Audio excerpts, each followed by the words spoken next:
At this time, I would like to recognize our special guest joining us this morning. If you could just please hold your applause until the end.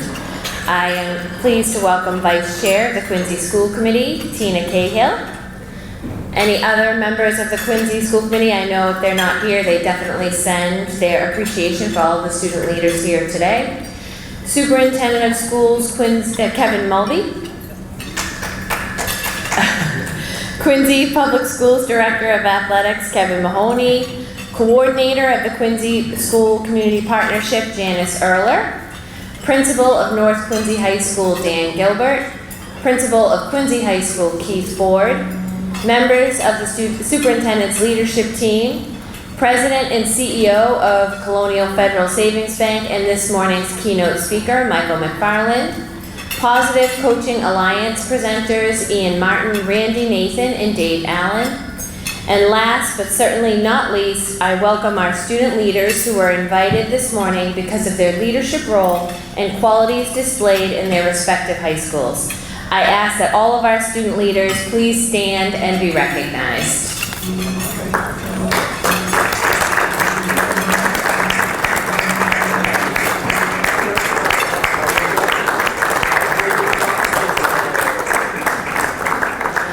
At this time, I invite Tina Cahill, Vice Chair of the Quincy School Committee, to the podium.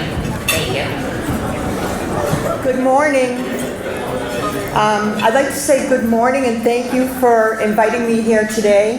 On behalf of our colleagues on the school committee, I want to congratulate you for being recognized as leaders amongst your peers. It's quite an honor, and I'm not sure if you really appreciate it today, but you should be really proud of having that recognition. It is a special person who can lead their peers towards a common goal, either in the sporting arena, in a club, or even in the classroom. Be proud and remember to lead with focus, fairness, and patience. Underclassmen will be taking over the reins after you graduate, and they will learn from you by your example and how to be an effective leader. Have a great morning, and we wish you the best of everything as you prepare for your senior year.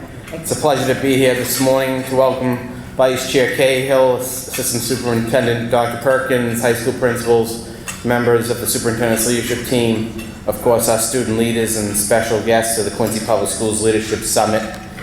I would like in particular to thank Michael McFarland of Colonial Federal Savings Bank for Mr. McFarland and Colonial Federal's very generous benefactor to the Quincy Public Schools in sponsoring today's event, as well as the continued support of the Quincy School Community Partnership. Thank you, Mr. McFarland. Students invited to participate in today's Leadership Summit were selected by their high school principal, deans, coaches, and teachers because they are leaders in their high school class. To the members of the class of 2025 joining us this morning, we challenge you to be effective leaders and role models throughout your senior year. Great leaders inspire greatness in others. Congratulations and have a great morning. Thank you. Thank you, Superintendent Mulvey. I now invite our keynote speaker, Michael McFarland, to the podium. Good morning. Good morning. How are you? Okay, well, thank you for inviting me here this morning. I don't know whether it's because you guys want my money or because you really want to hear what I have to say. But either way, I'm very happy to be here, and I've been very supportive of Quincy Public Schools in my entire life. I served on the school committee back in the 90s, so I've been around for a while. I served on the school committee at the point in time where Dr. Perkins' dad was the superintendent, a very good friend of mine. So, good morning, Vice Chairman Cahill, Superintendent Mulvey, Dr. Perkins. Thank you very much for inviting me here today, and I'm looking forward to, I've got a few stories to share with you, and I promise you I won't be long because they told me that you guys have breakout sessions when I'm done, and I would never want to hold you up from your breakout sessions, okay? All right. As I look around the room, I'm encouraged for the future of Quincy and for the future of the country. You are here today because you are emerging leaders of today and our hope for a better tomorrow. Last Friday afternoon, I was sitting around at work trying to figure out my schedule for the following week. I noticed on my calendar, I had 2 speaking engagements. The first one was on Tuesday. I had to talk to a bunch of people about strategic planning, goals and objectives, and financial things in my work. And this morning was, the second job was I had to come here this morning to speak. I had nothing prepared. My mission is to share with you some of my experiences and describe some of the characteristics that I believe are important to becoming an effective leader. So as I spent the weekend, Saturday morning, I did a 5K run walk. I walked, I did not run. I did it with for Dana-Farber with my wife and 2 daughters. And I asked one of my daughters, who is a proud North Quincy High graduate, and high school teacher herself, for some advice. She says, "Dad, don't be too technical. No one wants to know the nitty-gritty. Don't be too wordy. Keep it simple. Just be yourself." So here I am. Growing up, I thought successful leaders were supposed to have all the answers. I was totally wrong. Leaders aren't born with superhuman capabilities. Leadership is a process of self-development and part of lifelong learning. It's about constantly challenging and pushing yourself. Leaders constantly put themselves in situations where they must learn, adapt, and grow, and sometimes it's uncomfortable. Today I'm going to talk to you about 4 very different leadership experiences I have had. Each one of the organizations was very different, and by moving out of my comfort zone, I was able to move the organizations forward in my leadership role. The first one was, I worked for a guy by the name of Dan Barry, and he owned a restaurant called Barry's Deli. I worked for Dan, the Barry family, for 7 years when I was in high school and college. It was a local corner store in Wallaston Center. It is no longer there. It was there. And at the age of 24, when I was done high school and college, after I had taken a job out of college for about a year and a half, the restaurant came for sale. Mr. Barry got sick, and I bought it. And for the next 23 years, I worked and owned Barry's Deli. In fact, many of the people who I walked in and talked to this morning were customers of mine. The first 10 years of the business, I worked with my younger brother, who was also a North Quincy High grad. We worked and we built a restaurant built on good food, good service, and fair prices. Over the years, we employed about 200 high school students and college students over the years. Quite a few of them are still my friends today. The most stressful situation I ever uncovered as the leader of the restaurant was, and I was totally unprepared for it, in 1985 we had a fire. And the entire restaurant was burnt out. I was on vacation in Vermont with my wife, visiting her family. Next thing I know, I had to put a team together. I knew nothing about restaurants renovations. I knew nothing about fire systems, suppression systems, or anything else. So I was able to put a team together very quickly with a contractor, electricians, plumbers, and employees, and filled in with my employees so that I could get paid during the time that the restaurant was closed. And they told us it would take 4 to 5 months to get the restaurant open again. Well, we kept pushing. We opened in 6 weeks. The hardest part, we made a plan, we executed the plan. The hardest part of owning a restaurant is the people piece. It's a hard lesson to learn for me that all people are not honest. All people are not hardworking. And that is where the uncomfortable part of leadership exists. I grew exponentially during this period. So, in the next phase of my life, I actually worked for the city of Quincy. I was very lucky to work first for Mayor Jim Sheets and later with Mayor Tom Koch. These were 2 great mentors of mine and taught me a lot about public service. Mayor Jim Sheets had appointed me to the School Building Needs Task Force. It was a commitment that took over a year, and it was a multi-step process to upgrade the Quincy Public School facilities. The 3 big items on the agenda were a new Quincy High School, done. An updated Central Middle School. Well, we didn't do that, we built a new one, done. And the third one was to do something with Sterling. Well, we tore that down and we built a new Southwest Middle School. So the 3 big items on the agenda, we did. It took over, turn the page. It took over 20 years, but the mission was never lost. That was part of my inspiration to run for public office. When I first ran for school committee in 1997, I had 3 children in the Quincy Public Schools, and I ran because Central Middle School was a dump. It was falling apart. and it needed to be either replaced or updated, and I wanted to see the plan that I had invested time in working on executed.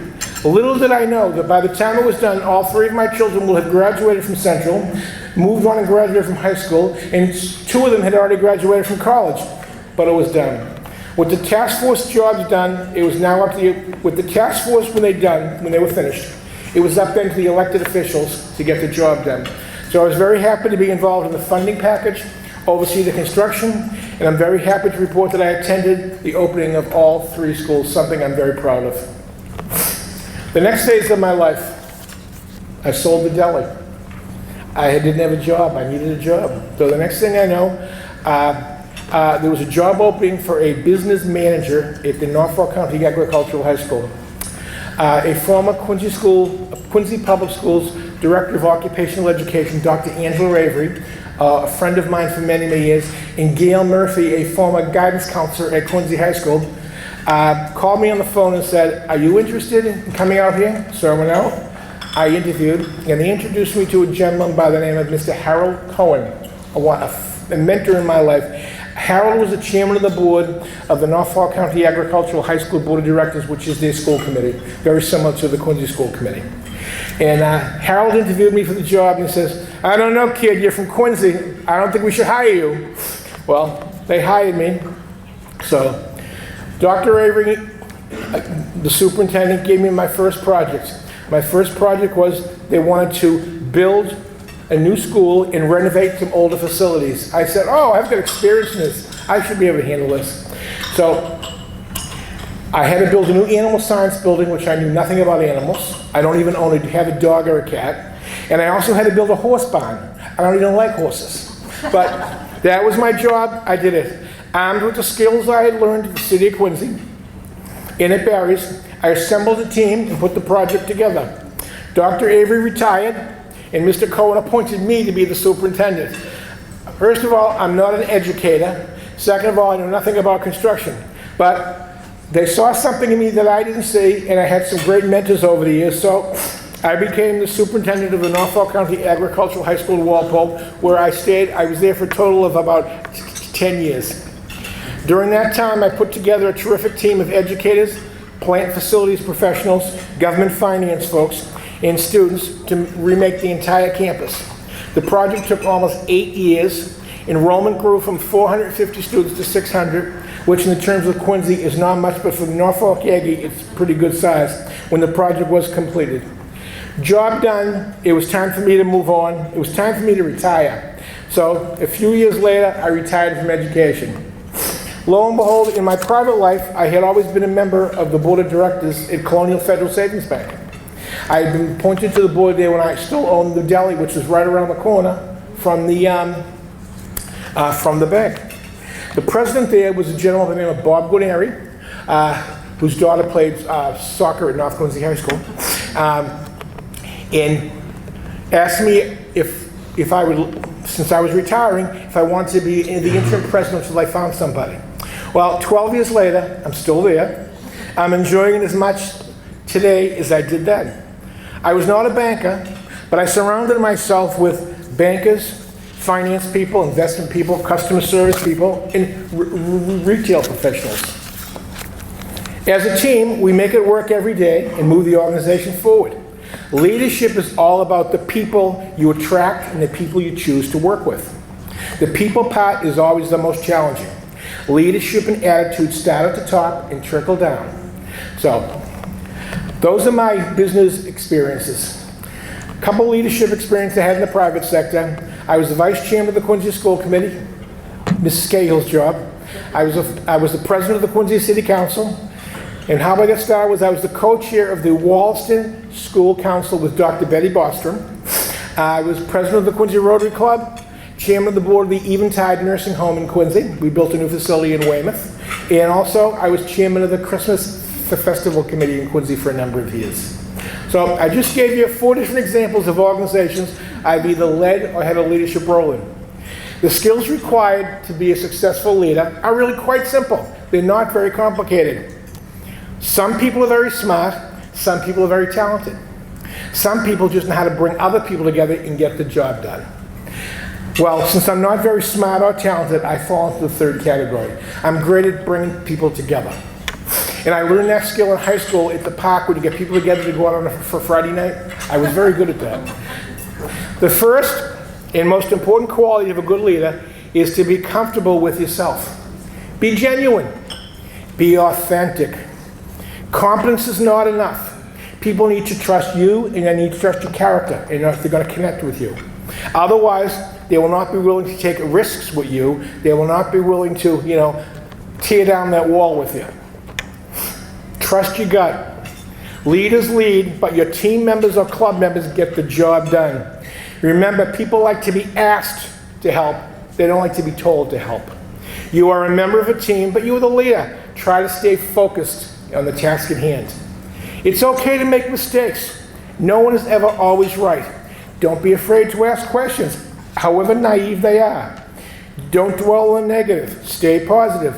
Sugar works better than salt. You guys ever watch Saturday Night Live and remember Debbie Downer? Don't be like that.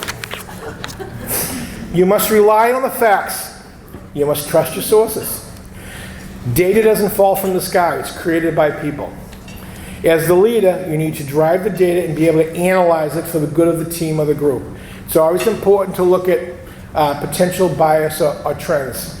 By analyzing a film of your opponent's football game from 2 weeks ago, you can figure out what their trends are, how they're going to lead. That's doing your homework as the team leader. In our ever-changing world, you must be adaptable, just adaptable.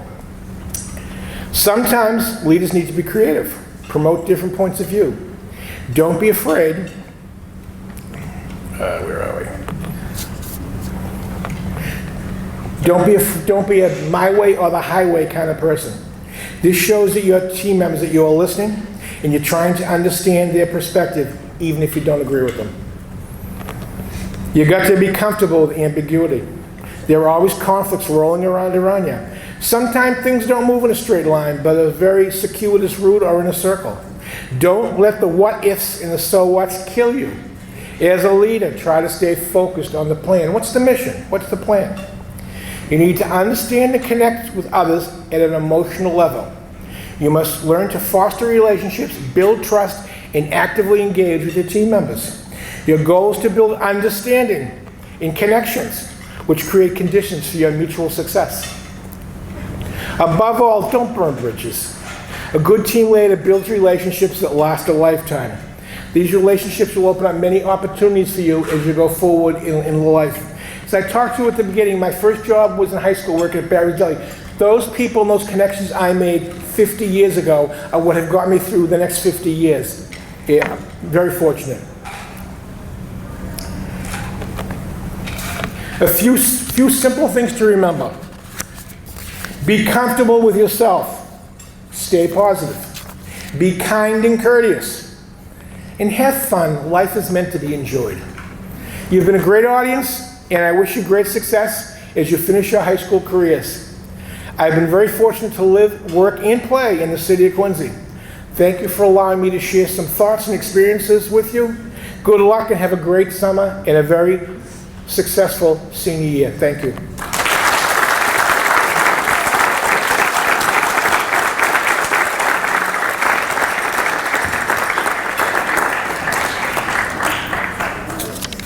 Thank you very much, Mr. McFarland. So student leaders, we hope you will appreciate today's breakout sessions, which were designed to provide you with important information you can use in everyday life.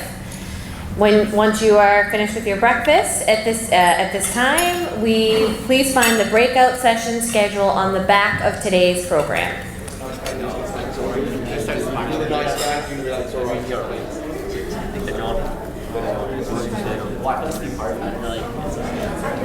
Some key pieces in there we're going to talk about is it's not in little moments what you say, but do you generally help elevate people by making them feel like they are supported and that you have each other's back and they are in an environment where making mistakes or things going wrong is not okay, but can be accepted, and with this piece about we'll get them next time and we'll overcome it together. That's a really important, powerful piece. Okay. Here is what we are going to dive into a little bit today. We're going to talk about filling emotional tanks. let's have a fun game. We need to get into, how many do we have? 1, 2, 3, 4, 5, 6, sorry, so that's 6, 8, okay, 4, 6, 7, 8, 9, 10. Okay, about 20. I need you, if you can, to get into groups of 6. You have 15 seconds to make that happen. Stand up, find us a little space, groups of 6, go.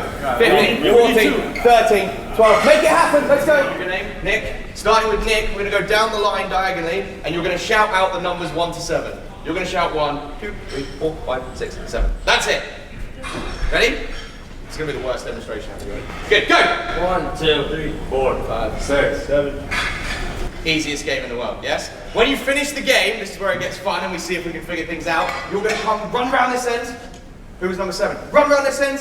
You're going to start the game again, go. 1, 2, 3, 4, 5, 6, 7. Oh, nearly! We can count to 6, maybe 7.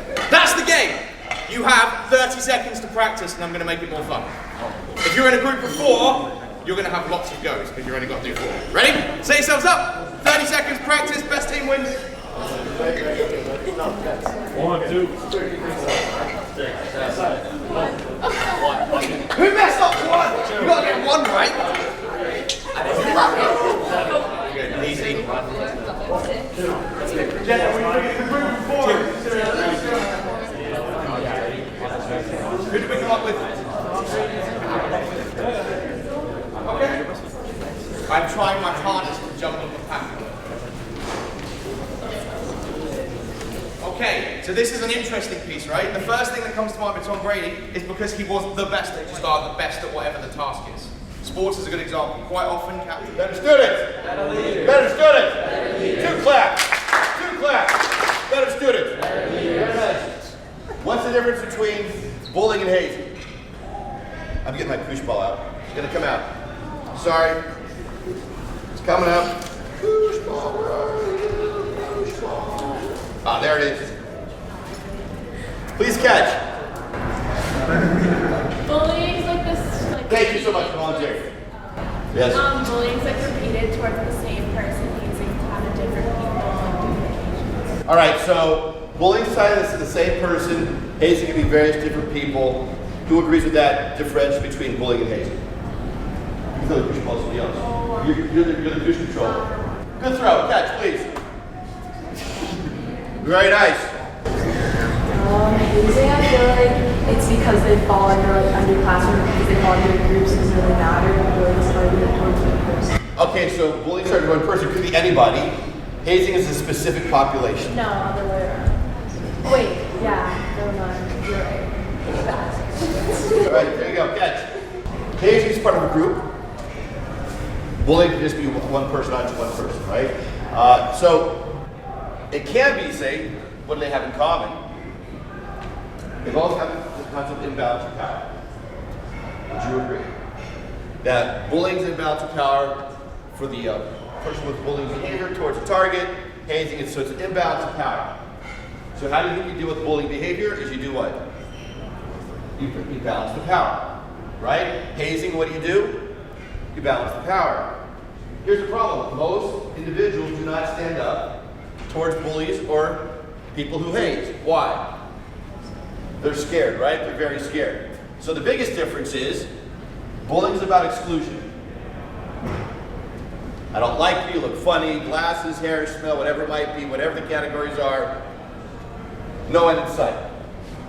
Hazing is, if you want to be part of the group, you have to go through it.